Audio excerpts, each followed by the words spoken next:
Hello प्यारे बच्चों, मैं सुधा स्वागत करती हूँ आप सबका आपके अपने चैनल तैयारी ऑनलाइन में। बच्चों, आज की वीडियो में हम कक्षा 10 के हिंदी पाठ्य पुस्तक कृतिका भाग 2 का तीसरा अध्याय साना साना हाथ जोड़ी का बहुवैकल्पिक प्रश्न करेंगे। साना साना हाथ जोड़ी की लेखिका हैं मधु कांकरिया। उन्होंने अपनी यात्रा वृतांत को हमारे साथ साझा किया है। तो चलिए देखते हैं पहला प्रश्न। पहला प्रश्न हमारा है, गंतोक में सुबह आँख खुलते ही लेखिका बालकनी की ओर क्यों दौड़ी। आपके सामने 4 ऑप्शन है बच्चों, 5 सेकेंड दिया जाएगा। 5 सेकेंड में आप करेक्ट आंसर हमें कमेंट करके बताएं। पहला ऑप्शन है आपके पास माउंट एवरेस्ट देखने के लिए, दूसरा कंचनजंगा देखने के लिए, तीसरा धौलागिरी और चौथा अमरनाथ की गुफा देखने के लिए।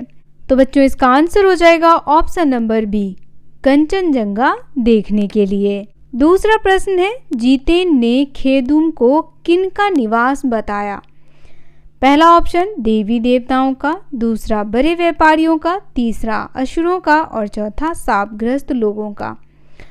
तो बच्चों सबसे पहले आप यह जान लें कि जितेन जो था वह उनका गाइड था, वह उन्हें गाइड करता था और साथ ही यह ड्राइवर भी था। तो लेखिका कहती हैं जितेन ने उन्हें खेदुम के बारे में बताया था कि खेदुम में देवी देवताओं का निवास स्थान है। ऑप्शन नंबर ए इसका करेक्ट आंसर है। तीसरा प्रश्न है, तिम्रो माया सैघे मलाई सताउंच का क्या अर्थ है। 4 ऑप्शन है। पहला, तुम्हारी माया तुम ही जानो, दूसरा तुम्हारा प्यार अमर है, तीसरा तुम्हारा प्यार मुझे सदैव रुलाता है और चौथा तुम्हारा प्यार सच्चा है। तो देखिए बच्चों इसका अर्थ होगा तुम्हारा प्यार मुझे सदैव रुलाता है। Option number C correct answer है। चौथा प्रश्न है, मन वृंदावन होने का अर्थ है। 4 ऑप्शन है बच्चों। पहला, वृंदावन की सैर करना, दूसरा वृंदावन में मन बस जाना, तीसरा ब्रजवासी होना और चौथा अत्यधिक प्रसन्न होना। तो बच्चों जब कोई व्यक्ति बहुत ज़्यादा खुश होता है तो कहता है ना कि दिल आज गार्डन गार्डन हो गया। तो यहाँ पे है मन वृंदावन होना यानी अत्यधिक प्रसन्न होना। आंसर हो जाएगा ऑप्शन नंबर डी। 5वां प्रश्न है, प्रकृति जल संचय की व्यवस्था किस प्रकार करती है। पहला ऑप्शन, सदियों से पर्वतों पर बर्फ पड़ती है, दूसरा गर्मियों में वह बर्फ पिघलती है, तीसरा पहाड़ों से निकलने वाली नदियाँ लोगों की प्यास बुझाती है और चौथा सभी कथन सत्य हैं। तो बच्चों प्रकृति जो है वह इन सभी प्रकार से जल को संचयन करके रखती है। जैसे पर्वतों पर हमने बर्फ़ देखा है, वह बर्फ़ क्या होता है कि गर्मियों के मौसम में पिघलता है। जब नदियों में पानी कम होने लगता है तो वह पिघल करके हमें पानी देता है। दूसरा, पहाड़ों से निकलने वाली नदियाँ जो हैं वह भी लोगों का प्यास बुझाती हैं। तो यहाँ जो हमारा आंसर होना चाहिए वो ऑप्शन नंबर डी होना चाहिए, सभी कथन इसमें सत्य है। छठा प्रश्न है, लेखिका ने जब एक सिक्किमी युवती से पूछा क्या सिक्किमी हो तो उसने क्या जवाब दिया। पहला ऑप्शन, हाँ मैं सिक्किमी हूँ, दूसरा नहीं मैं बंगाली हूँ, तीसरा मैं इंडियन हूँ और चौथा मैं गढ़वाली हूँ। तो देखिए बच्चों सबसे पहले हम सब क्या हैं, एक इंडियन हैं, भारतीय हैं। तो जब लेखिका ने उस युवती से पूछा कि क्या तुम सिक्किमी हो तो उसने लेखिका को एक जवाब दिया कि मैं इंडियन हूँ। Option number C is a correct answer. 7वां प्रश्न है, पहाड़ी कुत्तों की मनी ने क्या विशेषता बताई। मनी कौन थी, लेखिका की मित्र। पहला ऑप्शन, पहाड़ी कुत्ते केवल चांदनी रात में भौंकते हैं, दूसरा ये बहुत खतरनाक होते हैं, तीसरा ये बहुत शक्तिशाली होते हैं और चौथा ये केवल सफ़ेद रंग के होते हैं। तो बच्चों लेखिका की जो मित्र थी मनी, उन्होंने बताया कि जो पहाड़ी कुत्ते होते हैं वो केवल चांदनी रात में ही भौंकते हैं। ऑप्शन नंबर ए इसका आंसर होगा। 8वां प्रश्न है, लेखिका के ड्राइवर का क्या नाम था। तो ये तो आप सभी जानते होंगे, मैंने पहले ही आपको बता दिया है। 4 ऑप्शन है, फटाफट आंसर हमें कमेंट करें। पहला ऑप्शन जितेन, दूसरा महेश, तीसरा मनी और चौथा गुरुंग। तो बच्चों इसका आंसर है जितेन। ऑप्शन नंबर ए इसका आंसर होगा। 9वां प्रश्न है, जितेन ने देवी देवताओं के निवास वाली जगह का क्या नाम बताया है? पहला ऑप्शन यूमथांग, दूसरा खेदुम, तीसरा कटाव और चौथा भेटूला।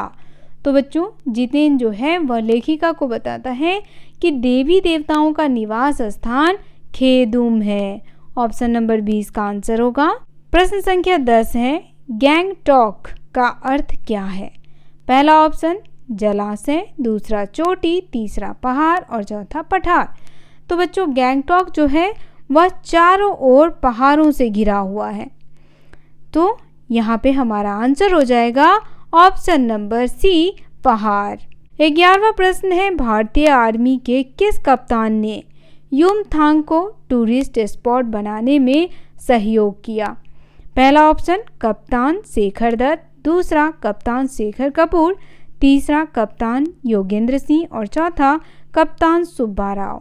इसका आंसर होगा बच्चों ऑप्शन नंबर ए, कप्तान शेखर दत्त ने यूमथांग को टूरिस्ट स्पॉट बनाने में सहयोग किया।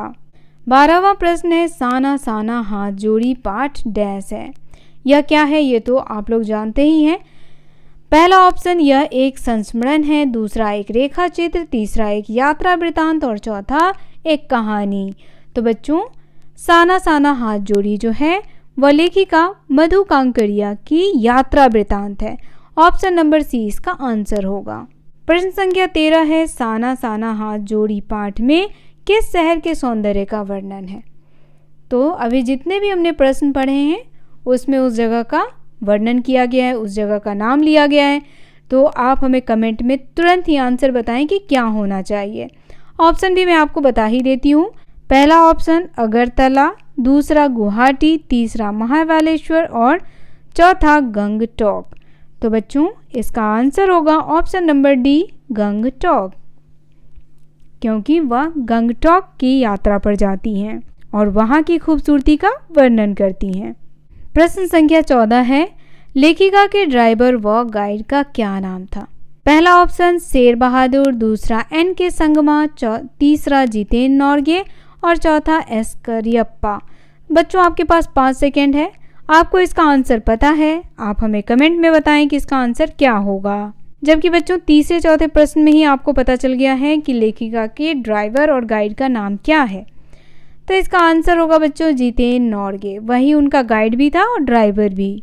प्रश्न संख्या 15, यूमथांग घाटी की क्या विशेषता है?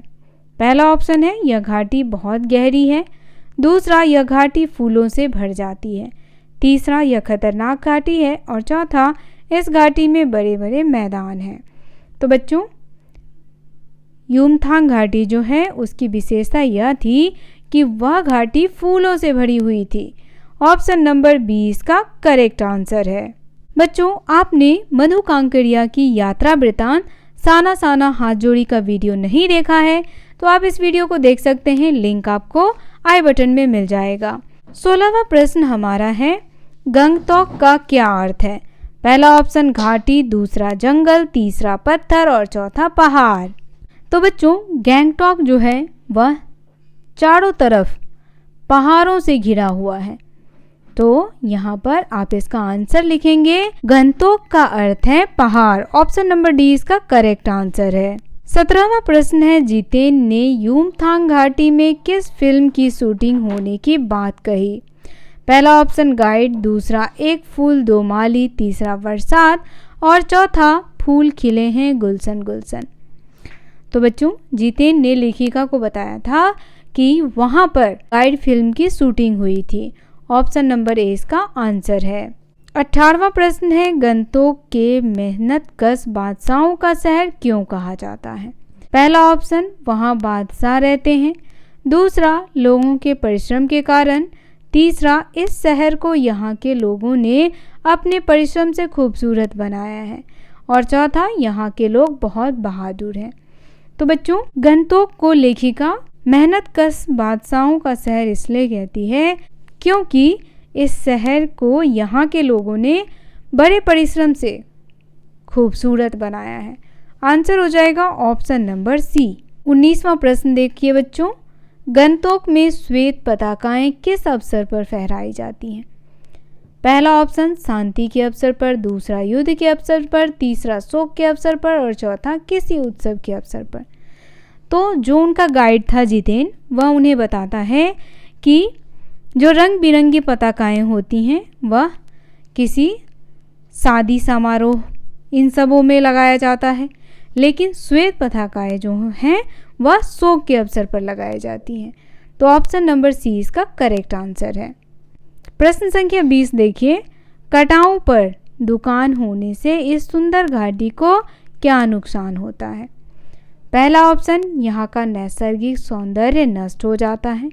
दूसरा, यहाँ के लोग बाहरी वस्तुएं खरीदने लगते हैं। तीसरा, यहाँ भूमाफियों का कब्जा हो जाता है। चौथा, यहाँ के लोगों का जीवन अशांत हो जाता है। तो बच्चों देखिए, लेखिका कहती है कि कटाओं में जो दुकान है इस वजह से क्या होता है, वहाँ की सुंदरता को नुकसान पहुँचता है। कैसे नुकसान पहुँचता है? तो बच्चों लोग क्या है, जो भी चीज़ें खाते पीते हैं वहाँ गंदगी फैलाते हैं। तो यहाँ हो जाएगा ऑप्शन नंबर ए, यहाँ का नैसर्गिक सौंदर्य जो है वह नष्ट हो रहा है। प्रश्न संख्या 21 है, लेखिका ने साना साना हाथ जोड़ी प्रार्थना किससे सीखी? पहला ऑप्शन जितेन नोर्गे से, दूसरा स्कूली बच्चों से, तीसरा नेपाली युवती से और चौथा स्कूल की शिक्षिका से। तो बच्चों बताएं फटाफट कमेंट में कि किससे लेखिका ने साना साना हाथ जोड़ी प्रार्थना सीखी थी। इसका आंसर होगा बच्चों ऑप्शन नंबर सी, नेपाली युवती से। प्रश्न संख्या 22 है, आसमान उल्टा पड़ा हुआ क्यों दिखाई दे रहा था? पहला ऑप्शन, लेखिका को आसमान के उल्टा होने का भ्रम हो गया था। दूसरा, पर्वत के ऊपरी भाग से घाटी में बसे गैंगटॉक की लाइट तारों की तरह लग रही थी। तीसरा, पानी में पड़ रहे प्रतिबिंब के कारण और चौथा, आकाश के स्वच्छ हो जाने के कारण। तो बच्चों लेखिका को आसमान उल्टा इसलिए लग रहा था क्योंकि पर्वत के ऊपरी भाग से घाटी में बसे गंगटॉक की लाइट तारों की तरह लग रही थी। प्रश्न संख्या 23 है, लेखिका ने गैंगटॉक को किसका शहर कहा? पहला ऑप्शन, मेहनतकश बादशाहों का, दूसरा परिश्रमी लोगों का, तीसरा वैज्ञानिकों की देन और चौथा प्राचीन परंपराओं का। तो बच्चों वहाँ की खूबसूरती को देख करके लेखिका को गैंगटॉक जो है वह मेहनतकश बादशाहों का शहर लग रहा था। प्रश्न संख्या 24 है, रहस्यमयी तारों भरी रात लेखिका के मन में क्या जगा रही थी? पहला आदर, दूसरा प्यार, तीसरा सम्मोहन और चौथा आशा। तो बच्चों वहाँ की जो सुंदरता थी उसे देख करके लेखिका जो है वह सम्मोहित हो रही थी। ऑप्शन नंबर सी आंसर होगा, सम्मोहन जगा रही थी। 25वां प्रश्न है, देखते ही देखते रास्ते किसकी तरह घुमावदार होने लगे? तो बच्चों पहला ऑप्शन है रस्सी की तरह, दूसरा जलेबी की तरह, तीसरा सांप की तरह और चौथा नदी की तरह। तो बच्चों अगर आपने किसी पहाड़ी जगह पे यात्रा किया होगा तो आपको पता होगा कि पहाड़ी इलाकों में रास्ता जो होता है वह जलेबी की तरह घुमावदार होता है।